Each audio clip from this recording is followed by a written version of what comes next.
So a couple of weeks ago we saw how do we craft the payload in JavaScript without using actual characters or just using special characters and non-alphanumeric code. And that was pretty good because even these days we can craft those payloads and bypass some of the basic filters that the application builders build to protect their application. Like we can easily bypass input validation. Now that is what we are going to learn in the PHP, and I explained the reason why we should also learn for the PHP, because PHP is one of the most popular language. If you see statistics out there, there are so many applications which are built using PHP due to obviously it's very easy to code. So this particular article I came across where it says non-alphanumeric code in PHP, which is similar to what we saw earlier. So if you see this one, there was a small PHP shell that was tweeted back in 2011, and from there this whole research started. And if you read this one, so first off, the author started the idea of using octal escapes in PHP and constructing this escape. So for example, /107 is G. Right? If you convert that from 107, it will turn out as G. I'll show you exactly how to craft these payloads later on using this tool, but right now let's go through this first. If I could construct the 107 and add the backslash to the beginning, maybe I could construct G, and it worked like this. So this is their code. You might seem a little bit confused by reading through it. You probably won't be able to understand straight away. So let's go through it step by step. Now, one funny thing in PHP is the arithmetic operations. So how we have seen here. So if you have, let's say, if you declare this special character as an A, and if you do plus, ideally we would only do that in integer values. So 1 would become 2, but here it will become letter B. Same way if you do like Z, and if you do plus, then funny it will become double A. And then if you have capital A, you do plus, of course it's going to be incrementing to capital B. And if you have A1, and this is the most funniest, because ideally if you do plus, it will only increase the letter numeric part of it. Earlier we saw it was incrementing the A as well, but here it will only increment the 1, and it will become A2. Now if you can't believe this, write a small PHP code, deploy using the XAMPP. We have done that so many times in the past, and then try to echo each and everything, and you will be amazed at how this actually works.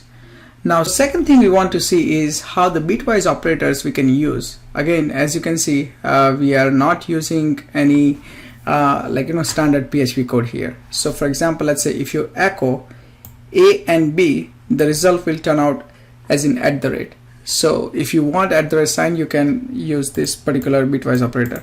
If you do A or B, this will turn out letter C, which is again, if you want to understand the logic, probably you would have to read through this and also learn how the bitwise operator works. But just so I can give you some guidance. So in the later, after this one, I'm gonna actually show you step by step how this actually happens.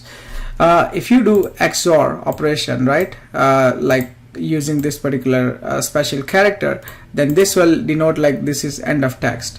You can also do this one and tilde sign and not. It will tell you I think it's 3/4 or quarter. I think that's the value it's gonna give you. And if you do shift left, this will give you integer 0. So there is some logic behind how and why it happens, but let's see one simple string of arrays, and we can see what we can derive from that. So this one we are creating empty array, as you can see, right? This is very straightforward. We have the letter A as a variable, and we are assigning an empty array object. Now next thing what we are doing is, now we are converting this array into the string. And we saw that in the previous PHP obfuscation part 1. If you haven't seen that, you can go through and see it.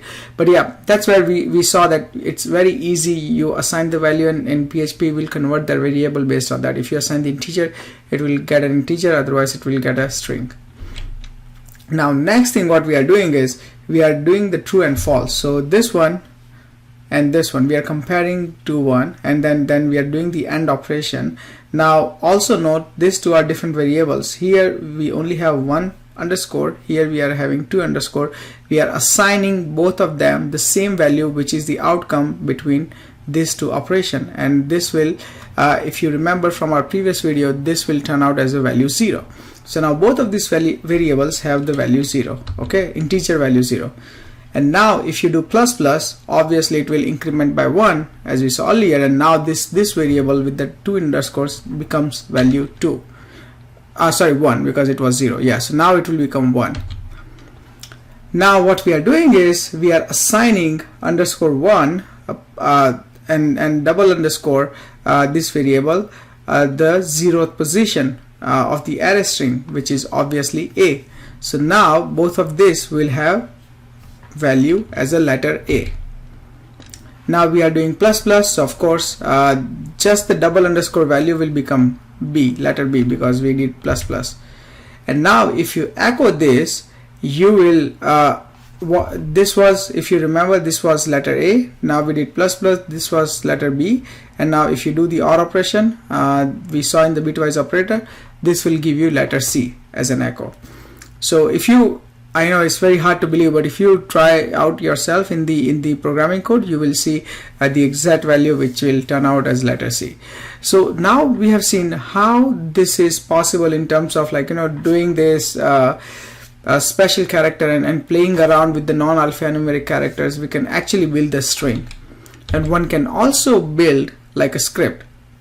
Here we are using curly braces, which is with combining with XOR operations, it will be hard for you to understand, but this will actually create keyword get, like a get request, GET.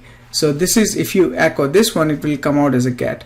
So this is all pretty much very probably hard to understand for everyone, and maybe hard to craft this kind of payload. That's why we have this tool called Hack Vector, and here it gives you encoding, encrypt. You can also generate like XSS payloads based on whatever encoding scheme you want to use. Our goal is, however, to do the PHP payload. So one thing we always do as a pen tester, we try to gather information as much as we can, and if we find an application where we can inject like a PHP info tag such as this PHP info, right, that will be tremendous. We can get a lot of information about the server, and that's what many times application would not allow that by default.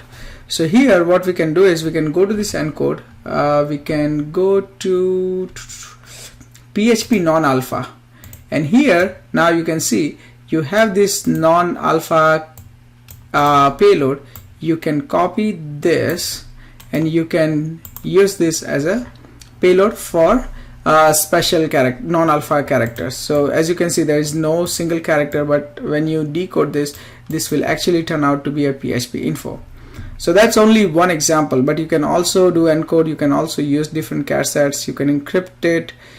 You can also create the execution scripts. This tool is pretty good. I've included this in the references down below as well, so you can play around. You can use it. So that's why I highly recommend practicing this kind of things, because this will give you a lot of idea. There's a lot of imagination and creativity you can do in this particular obfuscation field. So do try, do use it. Let me know in the feedback if you have used any other techniques or if any other tool that you have loved. I'm sure many people who are watching this video have gone through similar exercise as well while doing the pen testing. So I'd love to hear your feedback. That's it from my side. I'll see you guys next Monday. Bye.